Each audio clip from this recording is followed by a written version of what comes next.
হায় আল্লাহ, আজ রবিবার ছুটির দিন, বাজার আল্লাহ, একটাও খদ্দের হয়, আমার দিন কি করে চলবে আল্লাহ।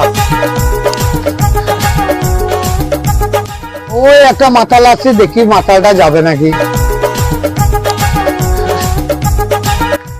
টোটো যাবি নাকি বে? টোটো যাবে নাকি? কোথায় যাবে কোথায়? আরে আমার বাড়ি যাবো, কেনডাঙ্গাল ডাঙ্গাপাড়া মোড়। হ্যাঁ যাবে, 200 টাকা ভাড়া লাগবে। দেবো, চল দেবো, চল দেবো। মাতালটাকে যে বোকা বানানো যায়। ওরে চোরে, আস্তে চালা, আস্তে চালা রে বাবা। একটু টিপে ধরো, একটু টিপে ধরো। পড়ি যাবো রে, আস্তে চালা। ওহ চলে এসছে। চলে এসছি। হ্যাঁ চলে এসছে।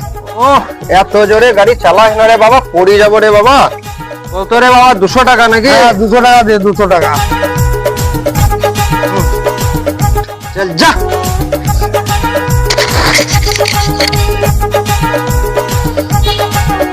এই দাঁড়া। আল্লাহ, মাতাল আমার চালাকে ধরি ফেললো নাকি? কি হলো ভাই? আমাকে মাতাল পেয়েছিলি বলি তুই এত জোরে জোরে গাড়ি চালাইলি, তাড়াতাড়ি চলে এলাম। তাহলে এরপরে যখন আমি চাপবো তখন খালি আস্তে আস্তে আমাকে নিয়ে আসবি, ঠিক আছে? আমার মাতাল আমার গাম চাটেও নিয়ে চলে গেল।